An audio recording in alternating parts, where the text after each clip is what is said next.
Good morning children. आज हम लेकर आए हैं आपके लिए इस पाठ यानी कि भूल गया है क्यों इंसान का पाठ संबंधी अभ्यास।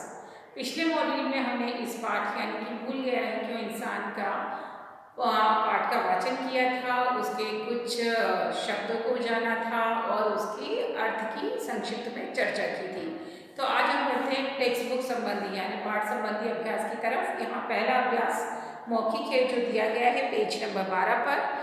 उसी का लिखित अभ्यास हम करने जा रहे हैं जो हमें दिया गया है पेज नंबर 12 पे ही लिखित के रूप में।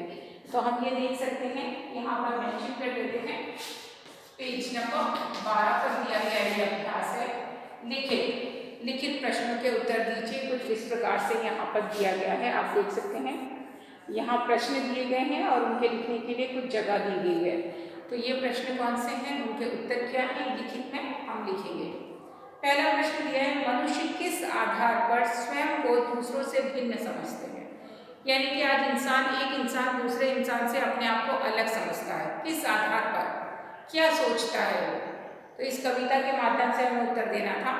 तो हम कह सकते हैं कि मनुष्य रंग रूप, वेशभूषा और देश जाति के आधार पर स्वयं को दूसरों से अलग समझता है या मानते हैं। कैसे? रंग रूप क्या होता है कि भाई तू काला है, तू सफेद है ना। ये ब्लैक एंड व्हाइट का डिफरेंस अलग अलग देशों में अभी तक लड़ाइयाँ हो रही हैं काले और सफेद को लेकर। तो रंग रूप को लेकर लड़ाइयाँ होती हैं। फिर वेशभूषा को लेकर अलग अलग देशों प्रजाति के अलग अलग जगह के लोग अलग अलग तरीके के कॉस्ट्यूम्स पहनते हैं, वहाँ से पहचान होती है कि भाई ये गुजरात का बंदा व्यक्ति कैसे कपड़े पहन रहा है और साउथ इंडियन है अगर वो उड़ीसा का रहने वाला है उसका पहनावा अलग हो रहा है, पंजाब का व्यक्ति अलग पहन रहा है। तो उसके आधार पर लोग अपने आप को अलग समझने लगते हैं। या फिर देश और जाति के लोग कि भाई ये भारत का रहने वाला है, ये जापान का है, ये अमेरिका का है। उस आधार पर भी लोग अपने आप को अलग समझते हैं। और जाति के आधार पर अलग समझना कि ये सिख है, ये क्रिश्चियन है, ये ईसाई है, ये हिंदू है, ये मुसलमान है। तो ये बातें भी अलग अलग सोचने पे इंसान को मजबूर करती है। इंसान क्या करता है, इन्हीं सारी बातों के आधार पर स्वयं को दूसरों से अलग मानता है। तो आप उत्तर क्या लिख दोगे, मनुष्य किस आधार पर स्वयं को दूसरों से अलग मानता है। तो मनुष्य रंग रूप, वेशभूषा और देश जाति के आधार पर स्वयं को दूसरों से अलग मानते हैं। हो गया। दूसरा प्रश्न है, सभी मनुष्य एक कैसे हैं। कविता में कहा गया है सभी मनुष्य एक हैं। कैसे? तो हम लिखेंगे सभी मनुष्य एक हैं क्योंकि वे एक ही धरती पर रहते हैं, एक ही धरती पे वासी हैं। यानी कि सभी मनुष्यों ने जन्म लिया है इस अर्थ प्लैनेट पे, धरती पर, और यहीं पर उनका जन्म हुआ है, यहीं रहते हैं। चाहे देश अलग हो, अलग धर्म को मानते हो, अलग जाति के हों, अलग तरीके के कपड़े पहनते हो, खाने पीने अलग हो, लेकिन रहते कहाँ, यहाँ ईश्वर ने बनाया है। तो हम सब क्या हो गए, एक। नेक्स्ट, सबकी है मिट्टी की काया का क्या अर्थ है। सबकी है मिट्टी की काया। मिट्टी की काया का मतलब होता है जैसे कुम्हार मिट्टी के बर्तन बनाता है, गढ़ता है, उसी प्रकार ईश्वर ने भी हम सब मनुष्यों को गढ़ा है, बनाया है। तो हम कह सकते हैं हम सब मनुष्यों को ईश्वर ने बनाया है, तो हम सब भी उसकी मिट्टी की काया हैं। तो कह सकते हैं कि ईश्वर ने ही हम सबको बनाया है, एक ही जैसा बनाया है, एक ही तरह से बनाया है ना। सबको वही नाक, वही आंखें, वही हाथ पैर दिए हैं।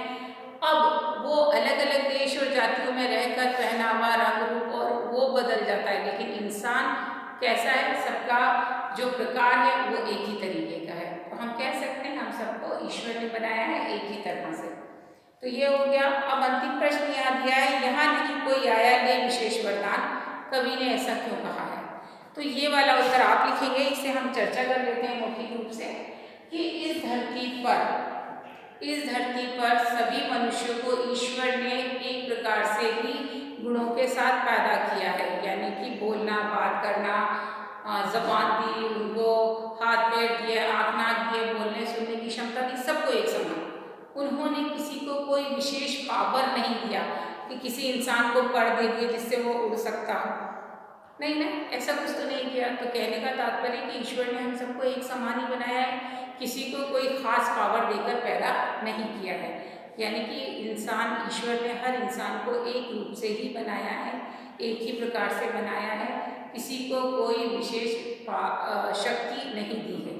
ठीक है, तो ये आप लास्ट वाले में लिखेंगे, बाकी ये 3 के उत्तर आप कॉपी कर लेंगे, चौथा वाला आप वहाँ पर दी हुई जगह में लिख लेंगे।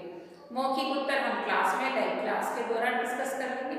तो ये आपका प्रश्न उत्तर संबंधी अभ्यास पूरा हो जाएगा। तो कर लीजिए इस अभ्यास को अपनी कॉपी में लेखबद्ध। और रहा अन्य पाठ्य संबंधी अभ्यास, शब्द संबंधी अभ्यास, वो हम आपको कराएंगे आगे के मॉड्यूल्स में। तब तक के लिए टेक केयर, बाय।